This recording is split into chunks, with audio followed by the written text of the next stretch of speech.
Good morning, and welcome back to Good Morning Tobago right here on Tobago Updates, guys. I'm your host, Shenell Felix, and this morning I have the privilege of sitting in studio with Nyamekye Mapp, who is from the Tobago Reforestation, the Tobago Reforestation, Watershed and Rehabilitation program. Now, this morning we are talking or continuing our conversation actually on World Bee Day. If you remember yesterday, I had that conversation with the Tobago Apiculture Society, and we were talking all about what's happening as it pertains to beekeeping here on the island of Tobago.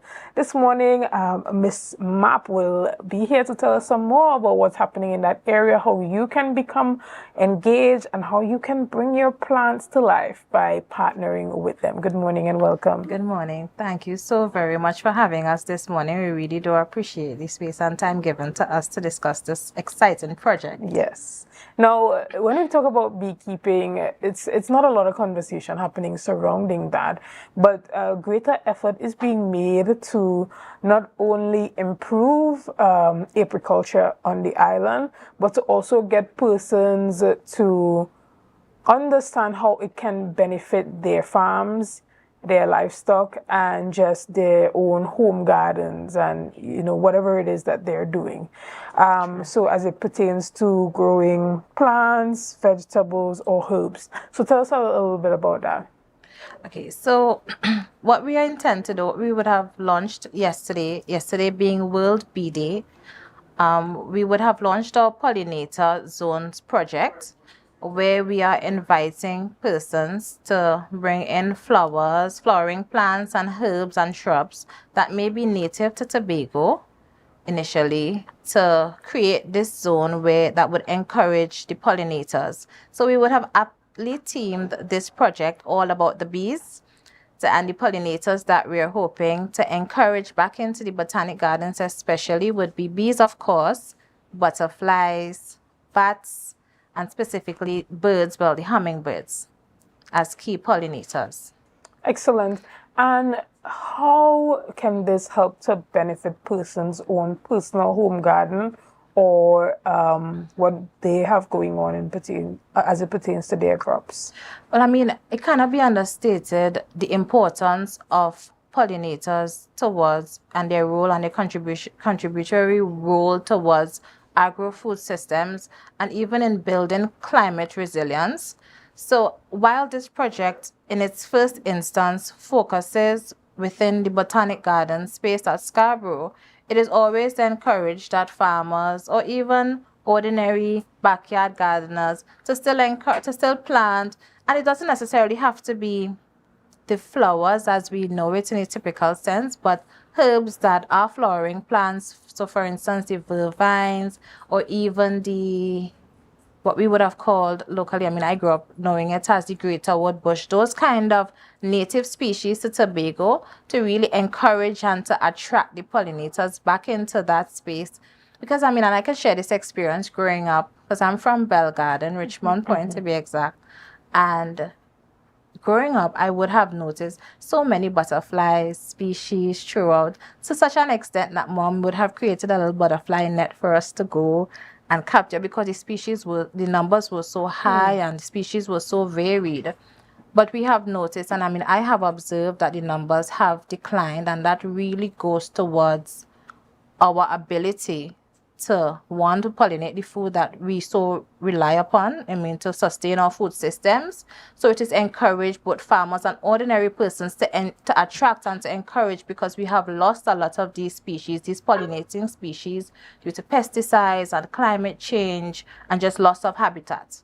So just to encourage that regeneration and to encourage them back into our spaces. I'm glad you brought that up, because I had not even recognized that I actually no longer see butterflies in True. Yes. And that is sad. And that was a huge part of my childhood as true. well.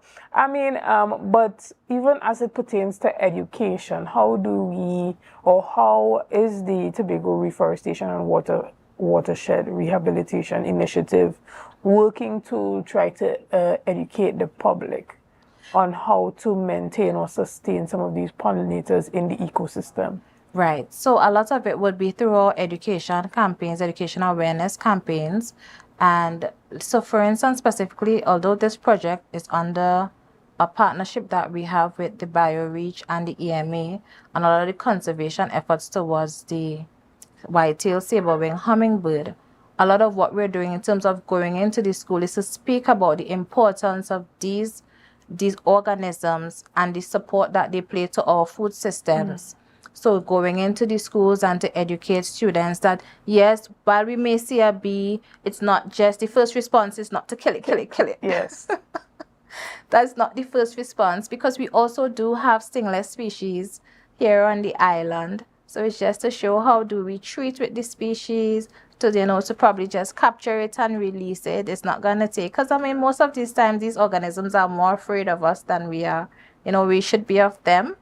So more of that education campaign and to build awareness. But I want to also recognize that I really do see a changing in the mindset of how persons generally approach these organisms, because I think there's a greater appreciation now for the role that they do play, and we are in a better space than we were years ago. Yes. Excellent. And even as it pertains to some of your efforts and the school visits and stuff like that, how can persons, because there are young persons that are interested in this, often they would reach out to us with many different things, Right. There are young persons who might say, well, this is an area I'm interested in and I would like to volunteer, Right. or I would like to find out more. How can persons volunteer their services as a group, as a community, Right. as maybe a youth council, a Right. community council, to be a part of the work that you guys are Right. doing? Grateful for that question, because we love to see it. We are all about volunteering and we're all about collaboration, especially working with those entities or groups that are all for the development of Tobago and its people. So we have opened up the gardens in the first instance to allow persons to bring in their plants. So we want everybody to contribute. It's not just a our thing, it's a our thing. So we want persons to come in and to also contribute by bringing in their plants and shrubs. And also, if persons are willing and able to come in and assist us in the planting process under the technical expertise of the Department of Forestry, which functions under the Division of Food Security, we would then appreciate that. The Pollinator Week runs from, I believe, the 16th of June to the 22nd. So we're hoping at that time that persons would actually be coming into the gardens and assisting planting up these zones.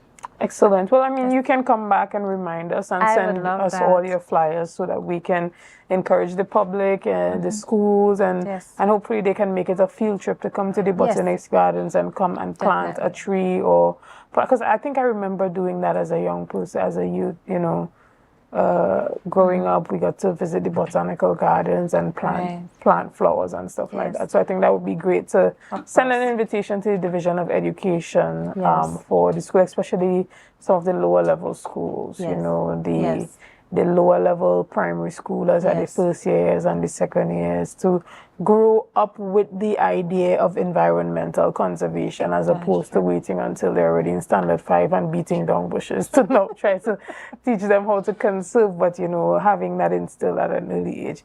So hopefully we get to see a partnership between you guys and the Division of Education in the near future. Well, again, what type of plants can persons bring to be pollinated? So we're looking at generally all flowering plants and shrubs, but we're having a focus because we really want to create a space that is very much similar to what we would find in the natural occurring Tobago environment. So a lot of the native species like the vervine that I would have mentioned, some of the basil, the marigolds, for instance, a lot of those plants that we would find that just naturally occurs in our Tobago space. We're encouraging those type of species and varieties to be planted.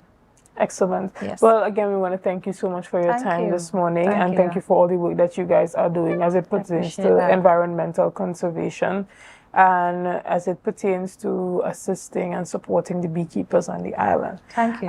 Guys, unfortunately, this is where we call an end to this morning's discussions, but we still are not going to leave unless we thank you for your likes, your shares, and your comments, and all that you have done and continue to do to make Tobago Updates the #1 broadcaster here on the island of Tobago. Again, I am Shenell Felix, and have a great day.